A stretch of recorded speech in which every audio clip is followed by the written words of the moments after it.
Good morning. World cup জিতে গেছি আবার। পরপর 3 বছর 3টা world cup, sorry world cup না, আইসিসি টুর্নামেন্ট। 2024 টি-20 ওয়ার্ল্ড কাপ, 2025 চ্যাম্পিয়ন্স ট্রফি। আজকের দিনেই 2025 চ্যাম্পিয়ন্স ট্রফি জিতেছিলাম, আজকে 9 মার্চ। এবং 2026 আবার টি-20 world cup. First host nation to win টি-20 world cup and breaks the Ahmedabad curse too. আলাদা এক্সাইটমেন্ট, তবে এক্সাইটমেন্ট একটু কম হচ্ছে, আগের মতো না। তো এগুলো নিয়ে আলোচনা করি। আমি কিন্তু আগেই বলেছিলাম ইন্ডিয়া জিতবে। আমার ভিডিও যারা প্রথম থেকে দেখে তারা হয়তো মনে রাখছে, আমি কিন্তু বলে দিয়েছিলাম India is the biggest contender to win this year's ICC টি-20 ওয়ার্ল্ড কাপ। তো তাই হয়েছে। তো গতকাল ম্যাচের যে পারফরমেন্স, প্রথম 2 ওভার বাদ দিলে একবারের জন্য নিউজিল্যান্ড ম্যাচে ছিল না কালকে। নিউজিল্যান্ড একবারের জন্য ম্যাচে ছিল না। আমার সর্দি লেগেছে, ওই জন্য একটু ভয়েসটা বাজে আসবে, একটু নাকটা আওয়াজ আসবে, সরি। তো প্রথম 2 ওভার বাদ দিলেই, এবং নিউজিল্যান্ড প্রথম 2টা ওভারে যা করার করেছে, মানে ওদের বোলিংয়ের প্রথম ফার্স্ট ইনিংসের প্রথম ওভার ম্যাট হেনরি ভালো বল করেছে। সেকেন্ড ওভারে গ্লেন ফিলিপস ভালো স্টার্ট করেছিল। থার্ড ওভারে যখনই ডাফি আসলো, জেকব ডাফি আসলো, আমি তখনই বললাম ম্যাচ শেষ, এই ম্যাচে মোমেন্টাম শিফট হবে। আর হয়েছেও তাই। অসম্ভব জেকব ডাফি আটকাতে পারবে অভিষেক শর্মাকে। ওইখানে থার্ড ওভারে ম্যাট হেনরিকে দেওয়া দরকার ছিল, ফোর্থ ওভারে দরকার ছিল গ্লেন ফিলিপসকে আবার। কারণ অভিষেক শর্মার পা কাঁপছিল অফ স্পিনারের এগেনস্টে হালকা হলেও, কিন্তু স্যান্নার, মাইটি স্যান্নার কি ক্যাপ্টেন্সি! মানে এত খারাপ নিউজিল্যান্ড ক্যাপ্টেন আমি জীবনে প্রথম দেখলাম। ব্র্যান্ডন ম্যাককালামও এত খারাপ ছিল না ভাই। ব্র্যান্ডন ম্যাককালামও খুব এলিট ক্যাপ্টেন বলবো না আমি, এতটা খারাপ না। কে ক্যাপ্টেন্সি দিয়েছে একে? ফালতু ক্যাপ্টেন, মানে টিমে প্লেয়ার নেই তাই দিয়েছে, ক্যাপ্টেন্সি করার মতো প্লেয়ার নেই তাই দিয়েছে। এত জঘন্য ক্যাপ্টেন্সি করেছে কালকে। মানে প্রথমত তো ফাইনাল ম্যাচ, কোনো এক্সাইটমেন্টই ছিল না, কত আশা নিয়ে বলছিলাম। 6 ওভারে 92, সেখানেই নিউজিল্যান্ড হেরে গেছে ম্যাচ। একটা ফাইনাল ম্যাচে যদি 6 ওভারে 92 হয়, 7 ওভার 3 বলে 100 রান হয়, সেখানে কি আর অপোনেন্ট টিম কামব্যাক করতে পারে? পারে না, অসম্ভব। পারেনি। তো যেটা হওয়ার সাথে হয়েছিল, সঞ্জু স্যামসন 42 বলে 89, 5টা 4, 8টা 6, 8টা 6 মেরেছে। অভিষেক শর্মা 21 বলে 52, 200-র উপরে স্ট্রাইক রেট নিয়ে 6টা 4 এবং 3টে 6 মেরেছে। মানে কালকেই ও নিজের বেস্ট ইনিংসটা খেলেছে। কালকের জন্য জমিয়ে রেখেছিল হয়তো। আর ঠিক আছে, ওর টুর্নামেন্ট তো ফ্লপই গিয়েছে। বাকি পরের ডিসকাশনটা পরে করবো, একটু টুর্নামেন্টের ডিসকাশনটা পরে করবো। ঈশান কিষান, ও কি কি ইনিংস খেললো মাইরি, কি ইনিংস! 25 বলে 54 এসেই মেরেছে 4টা 4, 4টা 6। ওরে ভাই, সমসংখ্যক 4-6। এবং কিছু লোক বলছে যে ইন্ডিয়ার স্কোর 280 হওয়া উচিত ছিল। তাদের একটা কথা বলি, আপনারা কি পাগল? ফাইনালে 280? সিরিয়াসলি? আর কত চান? মানে বেস্ট আউট কমে যাচ্ছে, যতই দাও ততই চাই, পোষায় আর না। জিমি নিশাম 1 ওভারে 3টা উইকেট নিয়েছিল। সঞ্জু, হার্দিক, তিলককে আউট করে একটা মিনি কামব্যাক দেওয়ার চেষ্টা করেছিল। তখন মনে হচ্ছিল যে হ্যাঁ, স্কোরটা হয়তো 235-এ থেকে যাবে। কিন্তু দুবে ওই জিমি নিশামকেই মেরে উড়িয়ে দিল। 24 রান মারলো। 24 রান মেরে লাস্ট ওভারে করলো 255, এবং যার জন্য নিউজিল্যান্ড, আমি ফার্স্ট হাফের প্রথমে বলে দিচ্ছি, আমি জানে সবাই আমার বন্ধুরা, তো এই ফার্স্ট হাফেই বলে দিয়েছি যে এই ম্যাচ ইন্ডিয়া জিতে গেছে। অসম্ভব, এই ম্যাচ যদি ইন্ডিয়া হারতো আমি খেলা ছেড়ে দিতাম। আমি খেলা, আর আমি যেটা বলবো সেটা হবেই। You can't prove me wrong. হ্যাঁ, আমি নিজে বড়াই করতে পারছি না, বাট আমি অ্যানালাইসিস করছি। কালকের পিচ, প্রথম কথা হচ্ছে পিচ। কালকের পিচ ছিল জঘন্য। মানে ফাইনাল ম্যাচে এরকম ফ্ল্যাট পিচ কে দেয়? কে বানিয়েছে পিচটা?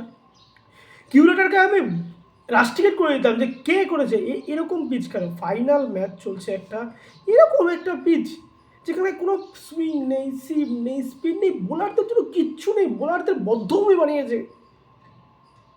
নেহাত এখন লোকে বলবে নিউজিল্যান্ড তো কিছু করতে পারে। আরে ইন্ডিয়া ভালো বোলিং করেছে, তো নিউজিল্যান্ড কেন করলো না? পারেনি। Skill difference of skill. ইন্ডিয়ার কাছে স্পিনার আছে। ফার্স্ট উইকেটটা কে নিল? ফার্স্ট উইকেটটা প্রথম দিকে আর্শদীপের। ইন্ডিয়ার যদি পেসের ভ্যারাইটি দেখা যায়, পেসের ভ্যারাইটি যেটা নিউজিল্যান্ডের একসময় ছিল, টিম সাউদি, ট্রেন্ট বোল্ট, ওদের কোনো লেফট আর্ম ফাস্ট বোলার নেই, ওদের তিনটা ফাস্ট বোলার, তিনটাই right arm. Matt Henry, Lockie Ferguson and Jacob Duffy, তিনজনই রাইট আর্ম ফাস্ট বোলার। সেখানে ইন্ডিয়ার ভ্যারিয়েশন আছে left arm fast bowler Arshdeep Singh, এবং Arshdeep Singh will do good against Finn Allen, এটা প্রুভ হয়েছে। ফিন অ্যালেন কিন্তু অনেকক্ষণ আগে আউট হয়ে যাওয়া হচ্ছিল, দুবে ক্যাচ মিস করেছে প্রথম ওভারেই, তো প্রথম ওভারে আউট হয়নি, কিন্তু তারপরে আউট হয়েছে।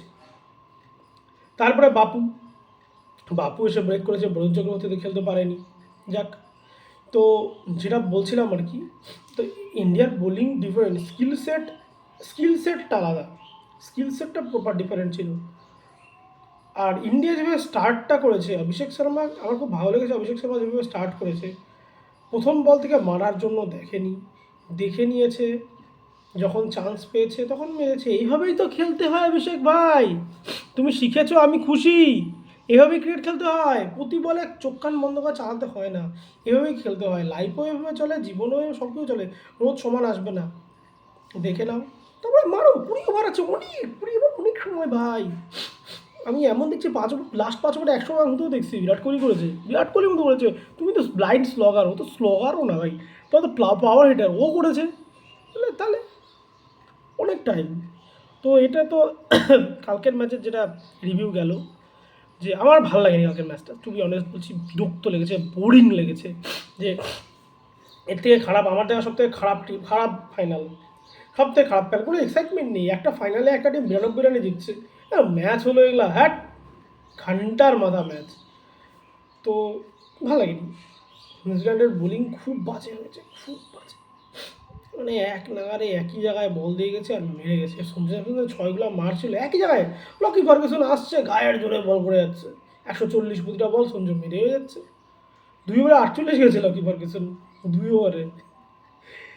তো প্রত্যেকটা বলার মার খেয়েছে, রাচিন রবীন্দ্র মার খেয়েছে, ম্যাট হেনরি, ডাফি তো একদম গোটা ওয়ার্ল্ড কাপে সুপার ফ্লপ গেল, সুপার ফ্লপ, ওয়ার্ল্ডের 2 নম্বর বোলার নাকি ও। খুব হাইপ করে ইয়ে করেছিলাম আমিও খুব হাইপ আপ করেছিলাম, বাট ইন্ডিয়াতে সবাই চলে না। ম্যাট হ্যান্ডিও বাজে, জিমনিশন চেষ্টা করেছিল কিন্তু শেষ ওভারে উড়ে গেল একেবারে। একমাত্র স্যান্ডার মার খায়নি, 4 ওভারে 33 খেয়েছে। তো এই ম্যাচের সাপেক্ষে, যে ম্যাচে 20 ওভারে 255 রান হয়, সে ম্যাচের সাপেক্ষে 4 ওভারে 33 যথেষ্ট ভালো। তো এবার আমি বলবো যে গোটা ভিডিওটা অপেক্ষা করবেন, দেখবেন গোটা টুর্নামেন্টে ইন্ডিয়ার পারফরমেন্স নিয়ে অ্যানালাইসিস করবো। ফার্স্টে আসি, লাস্টে বলে দিই, বুমরা 4 ওভারে 15 রান দিয়ে 4 উইকেট। আর কি কিছু বলার দরকার হয় এই ব্যাপারটা সম্পর্কে? দরকার হয় না, তাই তো। The goat, we are privilege to have Jasprit Bumrah in our team. কালকে ম্যান অফ দ্য ম্যাচ পেয়েছে। আগের বছরের টুর্নামেন্টে ম্যান অফ দ্য টুর্নামেন্ট ছিল। আমার নাকটা আর খুব বিরক্ত লাগছে আমি জানি, বাট কিছু করার নেই, আমি খুবই ভুগছি কদিন ধরে। আগের বছরের টুর্নামেন্টে ম্যান অফ দ্য টুর্নামেন্ট ছিল, এবছর টুর্নামেন্টে ফাইনালে ম্যান অফ দ্য ম্যাচ হয়েছে। তো এবার ডিসকাস করি টিম ইন্ডিয়ার পারফরমেন্স নিয়ে। সবার ফার্স্টে Sanju, I am sorry bro, আমি বলেছিলাম যে তোমাকে সুযোগ দেওয়া উচিত, তোমাকে টিম থেকে বের করে দেওয়া উচিত। একটা প্লেয়ার যা 54টা ম্যাচ খেলার পরে মাত্র 6টা 50+ স্কোর, তাকে টিম থেকে রাখা উচিত, তা একদমই ঠিকই, জাস্টিস। बट तुमको जस्टिस मिल गया भाई, संजू भाई को जस्टिस मिल गया। अब कोई नहीं बोलेगा जस्टिस पर संजू सैमसन। 5টা ম্যাচ 321 রান, 199.32 স্ট্রাইক রেট, 3টা 50, virtual knockout against West Indies 50, against England 50, against semifinal against New Zealand in final 50, 3টা ক্লাচ ম্যাচে 3টা 50। Wow, so excited, so much happy. Even Virat Kohli বলছে যে ক্যারিয়ারের সেরা ইনিংস খেলেছে, এবং you deserve it, justice for Sanju, you deserve it. I loved it man, Sanju, I loved it. এরপরে আসি ঈশানকে নিয়ে। এক বিহারি সব পে ভারী, টিমে ছিল না, কে এনেছে? RP Singh and Pragyan Ojha. Thank you very much. আর এই সিলেকশনটা কিন্তু গম্ভীরের এগেনস্টে হয়েছে। গম্ভীর কিন্তু ঈশানকে নিতে চেয়েছিল, এবং কিন্তু RP সিং অ্যান্ড প্রজ্ঞান ওঝা, রঞ্জি ঘুরেছে, সৈয়দ মুস্তাক আলী ঘুরেছে, এবং বিজয় হাজারে ঘুরে ঈশানকে নিয়ে এসেছে, শুভমান গিলের জায়গাতে ঈশানকে এনেছে। Thank you very much RP Singh and Pragyan Ojha. আর কি খেলেছে, 9 ম্যাচে 317 রান, 200-র কাছাকাছি স্ট্রাইক, 193 স্ট্রাইক রেট। ভাই কি খেলে 350 ও মেরেছে। উফ ভাই, দুর্দান্ত দুর্দান্ত। এরপরে আসি আমাদের ক্যাপ্টেন, থার্ড ক্লাস প্লেয়ার, গোটা টুর্নামেন্টে একটা ম্যাচে পারফরমেন্স করেছে, মাইটি ইউএসএ এগেনস্টে। সবার আগে আপনার টিম থেকে বার করা উচিত। হ্যাঁ রে, গোটা টুর্নামেন্টে চুইংগাম চলেছে, মানে সব থেকে বাজে captain to win ICC T20 world cup. ভাই ধোনি, রোহিত শর্মা, কপিল দেবের সাথে নাকি বসবে? হ্যাঁ,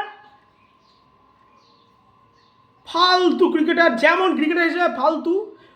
সমস্ত সারা জীবন অ্যাসোসিয়েট নেশনে পারফরমেন্স করলো, এই নিয়ে এটা নিয়ে ওর কত 4th ওয়ার্ল্ড কাপ যাচ্ছে, একটা ভালো পারফরমেন্স দেখাতো, একটা ভালো পারফরমেন্স দেখা। 0 রানে আউট হয়েছে ফাইনালে, আগেবার ফাইনালে একটা 0 রানে আউট হয়েছিল না, 2 রান 3 রানে আউট হয়েছিল।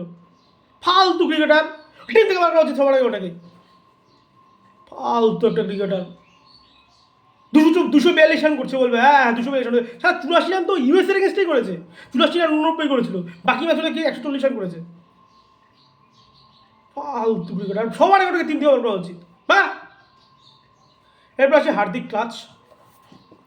আমি জানি মালটা অ্যারোগেন্স নিয়ে খেলে, কিন্তু 2টা 50 মেরেছে, 9 ম্যাচে 217 রান করেছে। ও যে অর্ডারে ব্যাট করে সে অর্ডারের জন্য যথেষ্ট ভালো, এবং উইকেটও নিয়েছে, 9টা উইকেট নিয়েছে, 8.82 ইকোনমিক রেট। আর যথেষ্ট ভালো, ঠিক আছে, I am good, I am happy. Then Tilak কিন্তু প্রথম দিকে ফ্লপ করেছে, বলবো আমি তিলক ভার্মার পারফরমেন্স ফ্লপ, আমি তিলক ভার্মার ফ্লপ বলবো। আর সে 9 ম্যাচে 207 রান করেছে যদিও, বাট তাও আমি ফ্লপই বলবো। শেষ ম্যাচগুলোতে রান করেছে, ইংল্যান্ড ম্যাচে রান করেছিল, হ্যাঁ ওয়েস্ট ইন্ডিজ ম্যাচে রান করেছিল, বাট ফ্লপই বলবো আমি তিলক ভার্মাকে। গ্রুপ স্টেজ একদমই ফ্লপ গেছে। অভিষেক শর্মা সুপার ফ্লপ, ফাইনালে ভালো খেলেছে, দুর্দান্ত খেলেছে, আমি কালকে অভিষেক শর্মার পারফরমেন্সকে দুর্দান্ত করেছে, বাট 8 ম্যাচে 141 রান, ফ্লপ বলবো না তো কী বলবো। একটা ম্যাচে পারফরমেন্স করে, জিম্বাবুয়ের সঙ্গে ধরবই না আমি। ওয়ার্ল্ড কাপ স্টেজে কোনো টিমই ছোটো না, হেরে গেলে তো গালি দিতাম ঠিকই, বাট তাও আমি জিম্বাবুয়ের এগেন্স্টে পারফরমেন্সকে আমি ধরবো না, অসম্ভব, ফ্লপ বলবো আমি। এরপরে আসবে দ্য ক্লাচ গড, হার্দিক পান্ডিয়ার থেকেও বড় ক্লাচ গড, শিবম দুবে। আগের বার ওয়ার্ল্ড কাপেও শিবম দুবে 21 বলে 27 রান মেরেছিল আই গেস।